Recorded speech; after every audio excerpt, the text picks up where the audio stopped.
Kapitola 53. Petrovo nadšené svedectvo o Synovi Božom a jeho verdikt ohľadom neveriaceho Galilejca. Galilejcov verdikt ohľadom Ježiša a jeho učeníkov. Petrova odpoveď.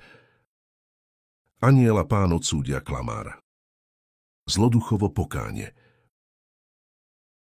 Šimon Peter cestou povie: zo všetkých týchto zázrakov sa mi začína točiť hlava. Veru, kto ešte stále nevidí, že tento Ježiš Nazarecký je pravý inkarnovaný syn Jehovov, ten musí byť buď postihnutý 10-násobnou slepotou faraóna, alebo byť úplne mŕtvy. Chorí sú náhle vyliečení čisto slovom, ktoré učiní slepých vidiacimi, hluchonemých počujúcimi a chromých chodiacimi, a tí, čo sú plní nevyliečiteľného malomocenstva, sa stanú takými čistými, ako by nikdy neboli zhrešili. K tomu všetkému sa otvárajú nebesia a zástupy tých najúžasnejších anjelov sa rýchlo znášajú nadol, slúžia nám a jednajú s nami, ako by nás od zrodenia prvých ľudí na zemi nikdy neopustili. A sú takí krásni, že by sa človek pri pohľade na nich dokázal rozplynúť. A keď prehovoria svojou neslýchanou múdrosťou, akí sú len títo najkrajší služobníci Jehovovi, plní najsladšej pokornej pozornosti a posvetnej úcty, a pritom tak dobre naladení, ako lastovičky cez krásny letný deň. Veru, kto ešte potom to môže povedať: tento Ježiš je čistý mák a nič viac, toho by mali zarezať ako vola. Lebo taký človek nie je človekom, ale hovoriacim zvieraťom, a preto nemá umrieť ako človek, ale ako hospodárske zviera. Kým si Peter takto sám pre seba fantazíruje a nedáva pozor, čo sa deje okolo neho, jeden neveriaci obyvateľ tohto mesta ho poriadne silno plesne po pleci a povie: ak je tak, potom ti ako čestný človek musím oznámiť, že umrieš ako obyčajný vôľ. Lebo ak si ešte vo svojom živote nedošiel tak ďaleko, aby si vedel, čoho všetkého je schopný pravý mák, potom by si nemal otvárať hubu na mieste, kde bývajú skúsení a svetaznalí ľudia. Hovorí Peter: tak mi to teda povedz, ty hrubý, temný duch.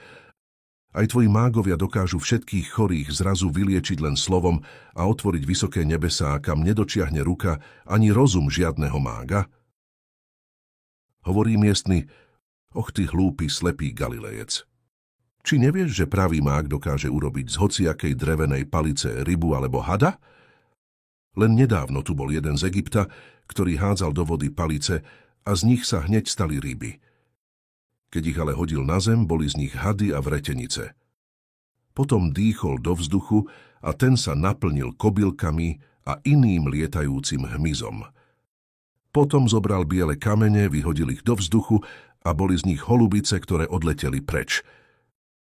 Potom vzal za hrst prachu z ulice, hodil ho proti vetru a hľa, v okamihu bol vzduch plný toľkých komárov, až človek sotva dokázal rozoznať slnko. Ale keď na tie komáre fúkol, zdvihol sa silný vietor a odvial odtiaľ tie komáre ako nejaký oblak. Potomto nás priviedol k rybníku pri potoku, kde predtým urobil z palíc ryby. Dotkol sa palicou vody a hľa, hneď sa zmenila na krv, a keď sa jej dotkol znovu, bola z nej zase voda. Večer ale volal ku hviezdam a tie sa mu zlietali na ruku ako krotké holuby. A keď im prikázal, odleteli naspäť do vysokého neba. Ty ale hovoríš: kde je človek, ktorého ruky dosiahnu až po nebesá? 100 svedkov mi dosvedčí, že sa toto všetko udialo.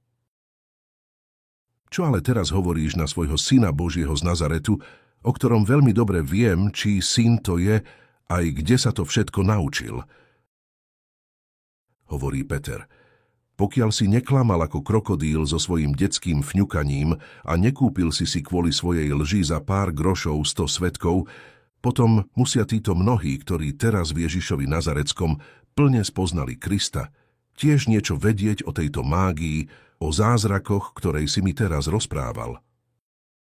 Hneď sa na to idem spýtať Jonaela. ale beda ti, ak si mi klamal. Hovorí miestny, títo ti k tomu nebudú vedieť povedať nič, keďže sa takých predstavení nezúčastnili z márneho strachu, že mák to všetko prevádza s pomocou diabla a ten by im mohol uškodiť. Iba my, niekoľkí drsní, sme tam išli, keďže v žiadneho diabla neveríme, aby sme trochu lepšie spoznali sily prírody a zázračne sa presvedčili o tom, čo všetko je človek schopný dokázať.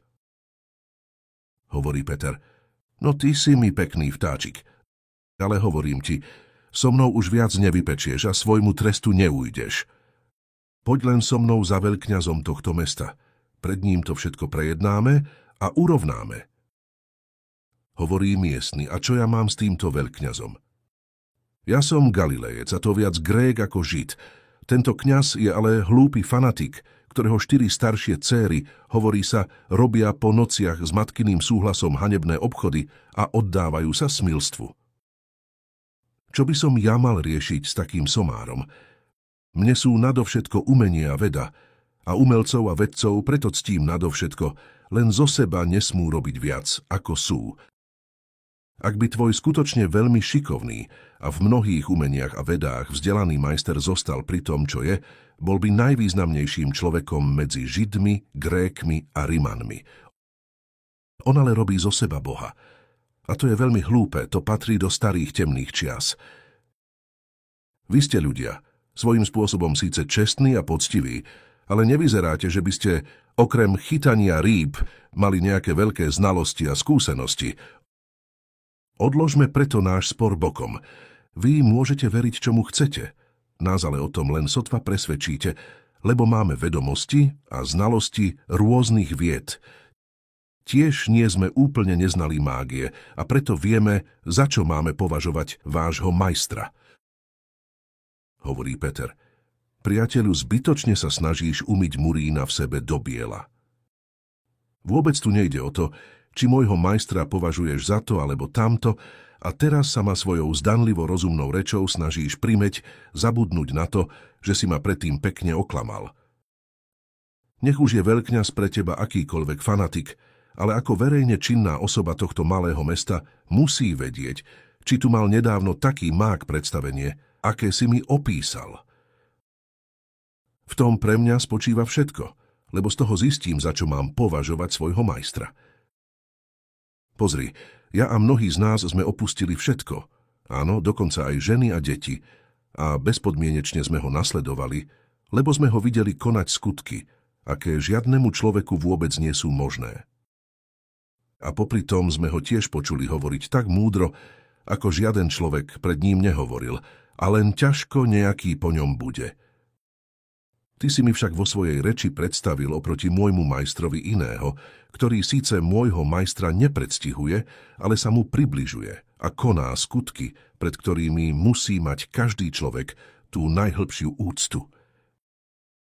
Teraz sa už jedná len o to, či je možné jasne a jednoznačne preukázať, že ten mág skutočne vykonal veci, ktoré si mi opísal. Ak je tvoje svedectvo pravdivé, dávam ti svoje čestné slovo, že môjho majstra, ktorému prisudzujem plnosť čistej božskej sily, v okamihu opustím a vrátim sa domov k mojej rodine. Lebo nejakého neistého mága nebudem nasledovať už ani o krok ďalej, keďže som stále pravoverný Žid a v Mojžiša verím viac ako v 100 000 najspoľahlivejších mágov. Ak si mi ale, ako ťa vážne podozrievam, klamal, aby si zlovoľne spochybnil môjho najvznešenejšieho majstra potom, ako som ti už predtým pohrozil, beda ti. Zakúsiš, že aj ja z milosti môjho božského majstra dokážem všelijaké veci, bez toho, aby som sa kvôli tomu vyhlasoval pred akýmkoľvek človekom za divotvorcu. Poď teda dobrovoľne so mnou za veľkňazom, ktorý práve niečo preberá s vaším colníkom Matúšom. Ten bude o tom tvojom mágovi tiež určite niečo vedieť, lebo aj on bol stále v meste a teda o tom niečo vedieť musí. Tak poď dobrovoľne, alebo pôjdeš na silu. Hovorí miestny, tak na silu, ak by som nechcel ísť? Aha, pozri sa tam, za mnou stoja stovky. Ak sa na mňa odvážiš položiť ruku, veru sa ti zle povodí. Hovorí Peter, ja na tvoje telo ruku nepoložím, ako si ty predtým dosť hrubo položil svoju na mňa, ale budeš tam aj tak dovlečený. Sú s nami zástupy anjelov, ktorých, zdá sa, nevidíš. Stačí len jeden pokyn a hneď sa ocitneš tam, kde ťa chcem a musím mať. Hovorí miestny, tovary títo chlapci v bielom, ktorí vás sprevádzajú, majú byť vašimi anielmi. No ak vás títo majú brániť, potom len potrebujeme rozdať pár frčiek do nosa a budete ležať pred hradbami mesta spolu so svojimi bielými chlapcami-ochrancami. Tento výrok už Petra naozaj podráždi a tak hneď zavolá jedného mladíka, aby tohto obyvateľa potrestal. Mladík ale povie, ja som za, pokiaľ je to vôľa Pána. Ešte mi ale nedal žiaden signál, takže zatiaľ tvoju žiadosť nemôžem splniť. Choď ale najprv za Pánom a povedz mu to. Ak to chce, budem konať. Peter hneď zašiel dopredu za mnou a vysvetlil mi svoj problém. Ja som mu ale, keď som práve zastavil pred Jonaelovým domom, povedal, choď a priveď mi toho človeka.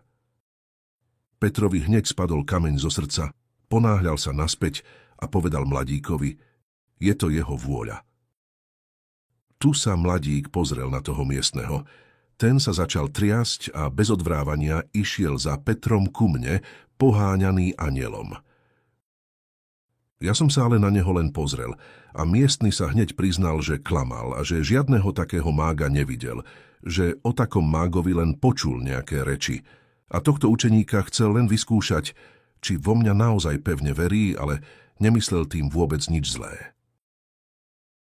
Hovorím ja, ty si taký, čo si chce pomôcť druhým klamstvom, aby sa vyvliekol z prvého a preto si diablov. Choď, on ti dá odmenu, keďže si mu takým verným sluhom. K miestnemu hneď pristúpil zlý duch a začal ho strašne trízniť. Ten ale nahlas vrieskal, Páne, pomôž mi. Nahlas priznávam, že som zhrešil. Ja mu však hovorím, od koho si počul, že Jonaelove 4 najstaršie céry sú pobehlice? Priznaj sa nahlas, inak ťa budem mučiť až do konca sveta.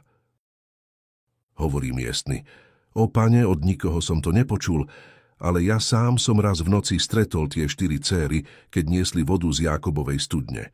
A oslovil som ich, či by so mnou niečo neporiešili. Tie céry ma ale za môj návrh tak počastovali, že som ich radšej nechal tak, ale za to som im prisahal pomstu. V mojom zlom srdci som zosnoval tú hanebnosť a sám som o nich všade rozširoval takéto chýry. Tie céry sú nedotknuté panny. O Pane, len ja sám som zlý, všetci ostatní sú dobrí a čistí. Tu prikážem zlému duchovi, aby od miestneho odstúpil, ale ten musí za to Jonaelovi poskytnúť zadosťučinenie. Je obchodník a na oplátku tak prinesie naspäť céram 10-krát toľko, ako som mu nakázal, a prosí Jonaela a céry o odpustenie. Ja mu však poviem, samotný dar nestačí na odčinenie takej neprávosti. Choď a všade, kde si o nich zlé narozprával, všetko odvolaj, až potom ti tvoje hriechy budú odpustené. Nech sa tak stane. Miestny sľúbil, že všetko tak hneď urobí, len ma prosí, aby som mu prepáčil, ak sa to dozvedel nejaký cudzinec, ktorého nepozná a tiež nevie, kde býva, a nebude to teda môcť u neho odvolať. Ja ale poviem, urob, čo sa ti dá. Všetko ostatné urobím ja, a ty nezostaneš v hriechu. S tým je miestny spokojný a odíde, aby napravil všetko to zlé, čo napáchal.